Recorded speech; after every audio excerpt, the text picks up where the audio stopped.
ಈಗಿನ ದಿನದಲ್ಲಿ ಏನಾಗ್ತಾ ಇದೆ ಅಂದರೆ ಬರ್ತಾ ಬರ್ತಾ ಹೆಣ್ಮಕ್ಳಿಗೆ ಒಂದು 30 ದಾಟ್ತಾ ಇದ್ದಂಗೆ ಮಕ್ಕಳಾಗೋ ಅಂಥದ್ದು ಕಷ್ಟ ಆಗ್ತಾ ಇದೆ. ಇದು ಗಂಡು ಮಕ್ಕಳಲ್ಲೂ ಬರ್ಬೋದು. ವಾಜೀಕರಣ ದ್ರವ್ಯಗಳು ಅಂತ ಬರುತ್ತೆ. ವಾಜೀಕರಣ ದ್ರವ್ಯಗಳನ್ನ ನಾವು ಉಪಯೋಗಿಸ್ತಾ ಬರಬೇಕಾಗುತ್ತೆ. ಅದು ಬಿಟ್ಬಿಟ್ಟು ನಾವು ಈಗ ಏನೋ ಸಿಗ್ತಾ ಇದೆ, ಏನೋ ತಿಂತೀವಿ, ಮಾಡ್ತೀವಿ, ಅದ್ರಲ್ಲಿ ಅದು ಎಲ್ಲಾನು ಕಳ್ಕೊಳ್ಳುವಂಥ ಚಾನ್ಸ್ ಇರುತ್ತೆ. ಚೆನ್ನಾಗಿದ್ದಂಗೆ ನಾವು ಅದನ್ನ ಸರಿ ಮಾಡ್ಕೋಬೇಕು. ನಾವು ಅದನ್ನ ಆ ಟೈಮಲ್ಲಿ ಒಂದು 25-30 ವರ್ಷ ಹುಡುಗರುಗಳು ತಕ್ಷಣ ನಾವು ಇದನ್ನ ಅವಾಗಲೇ ಮಕ್ಕಳುಗಳಲ್ಲಿ ಮಾಂಸಖಂಡಗಳು ಮತ್ತೆ ಅವರು ಏನು ಬೆಳವಣಿಗೆ ಆಗಬೇಕು ಅವು ಸದೃಢವಾಗಿ ಸಶಕ್ತವಾಗಿ ಬೆಳೀತಾ ಹೋಗ್ತವೆ. ಅದೇ ಗಂಡು ಮಕ್ಕಳಲ್ಲಿ ನಾವು ಯಾರು ಕೊಡ್ತಾ ಇಲ್ಲ. ಗಂಡು ಮಕ್ಳಿಗೂ ಆ ಟೈಮ್ ಕೊಡಬೇಕು. ಮತ್ತು ನೀವು ಯಾವುದೇ IVFಗೆ ಹೋಗುವಂಥ ಅಗತ್ಯ ಬರೋದಿಲ್ಲ ಅಂತ ಹೇಳೋದು. ನಮಸ್ಕಾರ, ನನ್ನ ಹೆಸರು ಈಶ್ವರ.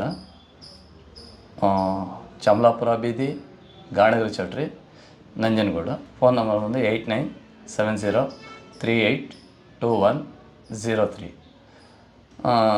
ಈಗ ನಮ್ಮಲ್ಲಿ ಸಿಗುವಂಥ ಔಷಧಿಗಳು ಒಂದಿಷ್ಟಿದೆ, ಇನ್ನೊಂದಷ್ಟು ಖಾಲಿಯಾಗಿದೆ. ಇದರಲ್ಲಿ ಒಂದಷ್ಟು ಅಂದರೆ ಒಂದು ಕ್ಯಾನ್ಸರು ಹಿಡಿದು ಕಿಡ್ನಿ ಫೇಲ್ಯೂರು, ಲಿವರ್ ಫೇಲ್ಯೂರು, ಮತ್ತು ಪ್ಯಾಂಕ್ರಿಯಾಸ್ದು ಇದರಿಂದ ಬಂದು ಹೆಣ್ಣುಮಕ್ಳ ಕಾಯಿಲೆಯಿಂದ, ಮತ್ತು ಇದು ಸ್ತ್ರೀ ರತ್ನಾದಿ ಅಂತ ಇದೆ, ಇದು ಪ್ಲಸ್ ಅರ್ಜುನ ಇವೆಲ್ಲ ಇರುತ್ತೆ. ಇದರಲ್ಲಿ ಒಂದು ಸ್ತ್ರೀ ರತ್ನಾದಿ ಅಂದರೆ ಒಂದು ಹೆಣ್ಮಕ್ಳು ಒಂದು ಸಂಬಂಧ ಒಂದಾದರೆ ಗರ್ಭಕೋಶದ ಸಮಸ್ಯೆ ಇರ್ಬೋದು, ಅಥವಾ ಮಂತ್ಲಿ ಅವರ ವೇರಿಯೇಷನ್ಸ್ ಇರ್ಬೋದು, ಅದಕ್ಕೆ ಸಂಬಂಧಪಟ್ಟಂಗೆ ಹೋಗ್ತಾ ಬರ್ತಿದ್ದು. ಆದರೆ ಈಗಿನ ದಿನದಲ್ಲಿ ಏನಾಗ್ತಾಯಿದೆ ಅಂದರೆ ಬರ್ತಾ ಬರ್ತಾ ಹೆಣ್ಮಕ್ಳಿಗೆ ಒಂದು 30 ದಾಟ್ತಾ ಇದ್ದಂಗೆ ಮಕ್ಕಳಾಗೋ ಅಂಥದ್ದು ಕಷ್ಟ ಆಗ್ತಾಯಿದೆ. ಇದು ಗಂಡು ಮಕ್ಕಳಲ್ಲೂ ಬರ್ಬೋದು ಸಮಸ್ಯೆ, ಹೆಣ್ಮಕ್ಳದ್ದು ಇರುತ್ತೆ ಒಂದಷ್ಟು. ಅದರಿಂದ ಇದು ಒಂದು ಸ್ಥಿರತ್ನಾದಿ ಇದರೆಲ್ಲ ಬಂದು ಹೆಣ್ಮಕ್ಳದ ಟೈಮಿಂಗ್ ಪೀರಿಯಡ್ ಸಮಸ್ಯೆನ ಬಗೆಹರಿಸ್ಕೊಳುತ್ತೆ. ಮತ್ತು ಇನ್ನೊಂದು ಈಗ IVF ಅಂದರೆ ಒಂದು ಇದಕ್ಕೆ ಹೋಗ್ತಾರೆ, ಮೊರೆ ಹೋಗ್ತಾ ಇದ್ದಾರೆ ಈಗ ಜಾಸ್ತಿ.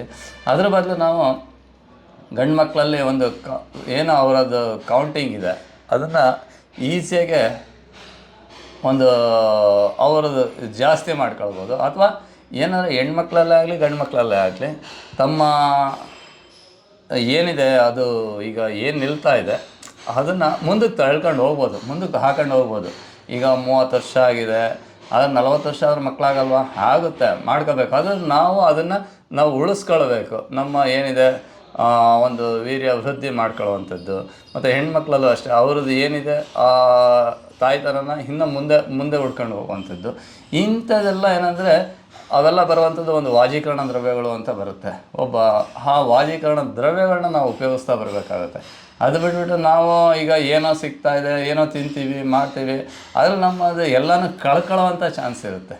ನಾವು ಏನಪ್ಪ ಅಂದರೆ ಈಗ ಸಿಕ್ಕಿರೋಂಥ ಈ ಫಾರಮ್ ಕೋಳಿ, ಮತ್ತು ಈಗ ಸಿಗುವಂಥ ಹಕ್ಕಿಗಳು, ಮತ್ತು ಈಗ ಕಾಫಿ, ಟೀ, ಈ ಸಕ್ಕರೆ, ಈ ಮೈದಾ ಹಿಟ್ಟು, ಇವೆಲ್ಲ ಏನಾಗ್ತದೆ ಅಂದರೆ ಎಲ್ಲೋ ಒಂದು ಕಡೆ ನಮ್ಮನ್ನ ಹಾಳು ಮಾಡ್ತಾ ಇದ್ದಾವೆ. ಇವು ನಮ್ಮಲ್ಲಿ ಈ ಒಂದು ಆಲ್ಮೋಸ್ಟ್ ಅಲ್ಲಿ ಈಗ ಫಾಸ್ಟ್ ಫುಡ್ ಇವೆಲ್ಲ ಬಂದು ಏನಾಗ್ತದೆ, ಹೆಣ್ಮಕ್ಳು ಗಂಡು ಮಕ್ಕಳು ಎಲ್ಲ ಅತಿ ವೇಗವಾಗಿ ಮ್ಯಾಚೂರ್ಡ್ ಆಗುವಂಥದ್ದು. ಇದೆಲ್ಲ ಆಗಿ ಅತಿ ವೇಗವಾಗಿ ತಮ್ಮ ಇದನ್ನು ನಿಲ್ಲಿಸ್ಕೊಳ್ಳುವಂಥ ಚಾನ್ಸಸ್ ಇರುತ್ತೆ. ಒಂದು 30-32 ದಾಟಿದ ಈ ಸರಿ ಕಷ್ಟ ಆಗ್ತಾಯಿದೆ ಮಕ್ಕಳಾಗೋದು.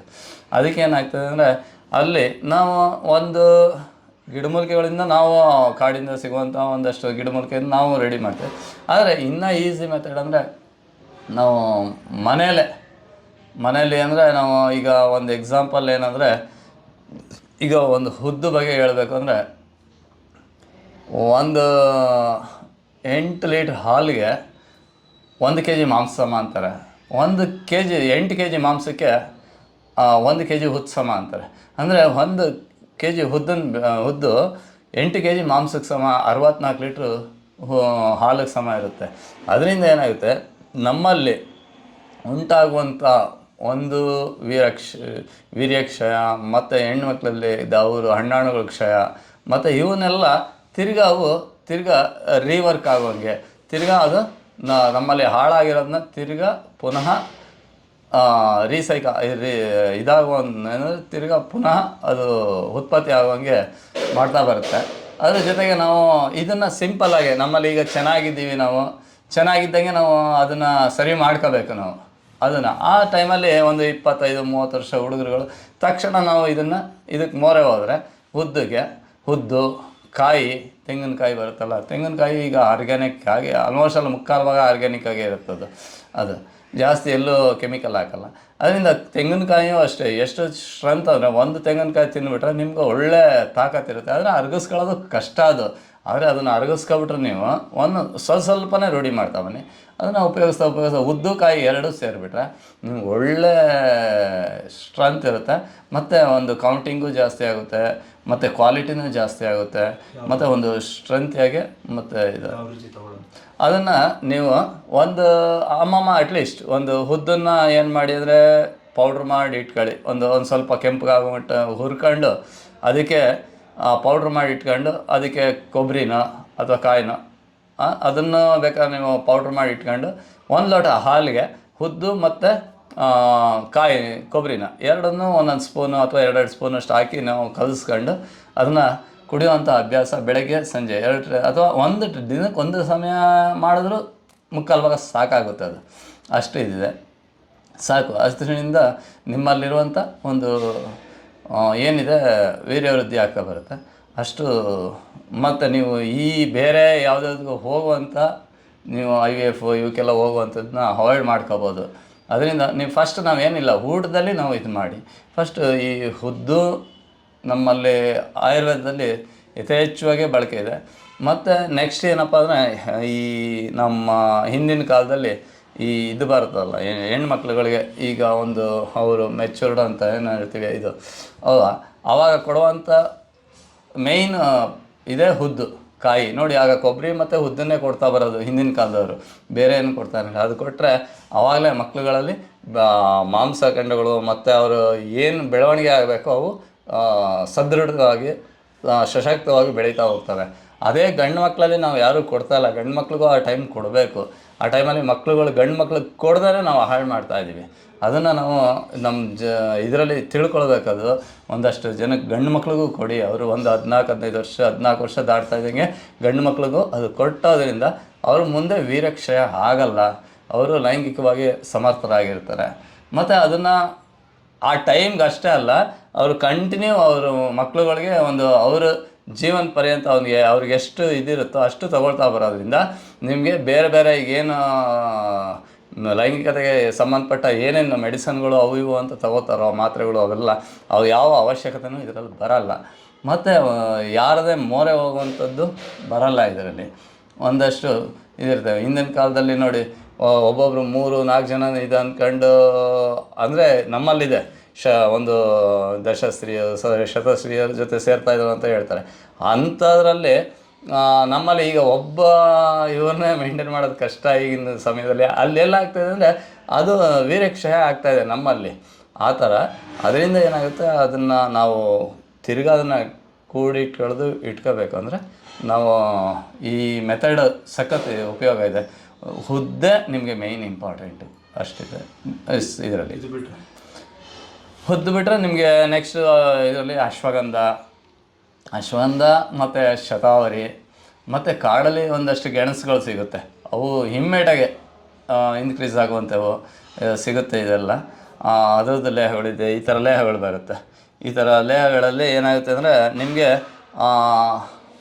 ಇಮ್ಮಿಡಿಯಾಗೆ ಒಂದು ಶಕ್ತಿಯನ್ನು ತುಂಬುವಂಥದ್ದು, ಮತ್ತು ಒಂದು ಇಮ್ಯುನಿಟಿ ಪವರ್, ಮತ್ತು ಒಂದು ನಿಮ್ಮ ಒಂದು ಕ್ವಾಲಿಟಿಯನ್ನು ಇಂಪ್ರೂವ್ ಮಾಡೋ ಏನಂದರೆ ಒಂದು ವೀರ್ಯದ ಕ್ವಾಲಿಟಿನ ಜಾಸ್ತಿ ಮಾಡುವಂಥದ್ದು.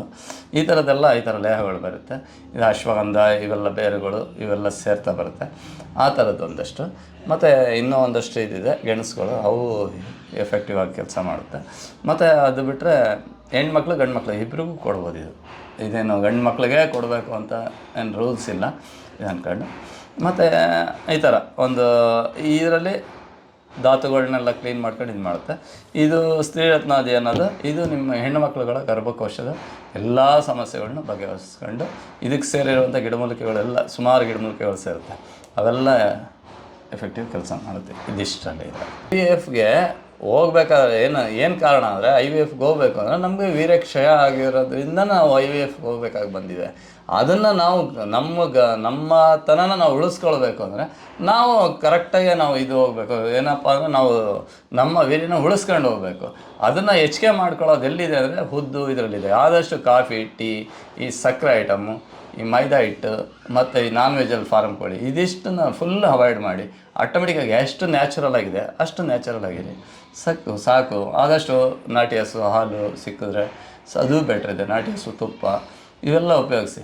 ಈ ನಮ್ಮಲ್ಲಿ ವಾಜೀಕರಣ ದ್ರವ್ಯಗಳು ಅಂತ ಬರ್ತವೆ, ಅದರಲ್ಲಿ ಹಾಲು, ತುಪ್ಪ, ಮೊಸರು ಮತ್ತು ಇದು ಅಶ್ವಗಂಧ, ಹುದ್ದು, ಮತ್ತು ಕಪಿಕಚ್ಚು, ನಸುಗುನ್ನಿ, ಈ ಥರ ಒಂದಷ್ಟು ಇವೆಲ್ಲ ಬರ್ತವೆ. ಅವನ್ನ ಶತಾವರಿ ಇವೆಲ್ಲ ವಾಜೀಕರಣ ದ್ರವ್ಯಗಳು ನಮ್ಮಲ್ಲಿ ಯಾವಾಗಲೂ ವೀರ್ಯನ ಅಕ್ಷಯವಾಗಿ ಇಟ್ಕೊಳ್ಳುವಂಥದ್ದು. 60-70 ವರ್ಷ ಆದರೂ ಮಕ್ಕಳಾಗ್ತವೆ, ಅಷ್ಟು ಇದಿರುತ್ತೆ. ನಸ್ಗುನ್ನಿ ಬೀಜ ಇದೆಯಲ್ಲ, ಮಕ್ಕುನ ಅಂತ ಕರಿತೀವಿ, ಅದು ಬೆಳೀತಾರೆ ಈಗ ಸಖತ್ ಬೆಳೀತಾರೆ. ಮಕ್ಕುನ ಅದು ಬೀಜ ಇದೆಯಲ್ಲ, ನಸ್ಗುನ್ನಿ ಬೀಜ, ಅದೇ ಮಕ್ಕುನ. ಅದು ಮೇಲ್ಗಡೆ ಇದಿರುತ್ತೆ, ಅದಾದ್ರೂ ಸರಿ. ಇನ್ನೊಂದು ಕಾಯಿ ಥರ ಬಿಡುತ್ತೆ, ಅದಾದ್ರೂ ಸರಿ. ಅದು ನಿಮಗೆ ಒಳಗಡೆ ಬೀಜ ಇರುತ್ತಲ್ಲ, ಬೀಜ ಅದು ನಿಮ್ಮ ಒಂದು ವೀರ್ಯ ವೃದ್ಧಿ ಮತ್ತು ಒಂದು ಏನಂದರೆ ಗಡಸ ಪಟತ್ವ ಎಲ್ಲ ತಂದು ಕೊಡುವಂಥ ಶಕ್ತಿ ಅದಕ್ಕಿದೆ. ಆ ಥರ ಅದರಿಂದ ನಸ್ಕುನಿ ಬೀಜ ಈ ಥರ ಹಾಲಿಗೆ ಹಾಕಿ ಕಾಯಿಸಿ ಕುಡಿಯುವಂಥದ್ದು. ಅದು ಪೌಡ್ರ್ ಮಾಡಿ ಇದು ಮಾಡ್ಕೋಬೋದು ಮಕ್ಕನ ಅಂತ. ನಿಮಗೆ ಅಂಗಡಿಯಲ್ಲಿ ಸಿಗುವಂಥದ್ದೆಲ್ಲ ಈ ರೋಮ ಇರಲ್ಲ, ಅದರದ್ದು ಇದು ಸಿಗುತ್ತೆ. ನೀವು ಆ್ಯಕ್ಚುಲಿ ಒಂದು ಫುಲ್ಲು ಕ್ಷಯ ಆಗೋಕ್ಕೆ ಮುಂಚೆ ಆದರೆ ನೀವು ಇಷ್ಟು ತಗೊಳ್ತಾ ಬಂದಂಗೆ ನಿಮಗೆ ಇಂಪ್ರೂವ್ಮೆಂಟ್ ಆಗಿಬಿಡ್ತದೆ. ಒಂದು ವಾರದಲ್ಲೇ ನಿಮ್ಗೆ ರಿಸಲ್ಟ್ ಸಿಗುತ್ತೆ. ನಿಮ್ಗೆ ಎಷ್ಟು ಅಂದರೆ ಎಷ್ಟೇ ದಣು ಆಗಲ್ಲ, ಎಷ್ಟು ಏನೇ ಒಂದು ನೀವು ಇದೊಂದೇ ಅಂತಲ್ಲ, ಏನೇ ಕೆಲಸ ನೀವು ಬೆಳಗ್ಗೆಯಿಂದ ಸಂಜೆ ಗಂಟೆ ಕೆಲಸ ಮಾಡ್ತಾಯಿದ್ರೂ ನಿಮ್ಗೆ ದಣು ಆಗಲ್ಲ. ಈ ಹುದ್ದು ಉಪಯೋಗಿಸ್ತಾ ಬಂದಾಗ, ಕಾಯಿ ಹುದ್ದು ಉಪಯೋಗಿಸಿದಾಗ ನೀವು ಯಾವುದೇ ದಣು ಆಗಲ್ಲ, ಏನಿಲ್ಲ, ಒಳ್ಳೆ ಎನರ್ಜೆಟಿಕ್ ಆಗಿರುತ್ತೆ, ಒಳ್ಳೆ ಸ್ಟ್ರೆಂತಿಯಾಗಿರುತ್ತೆ.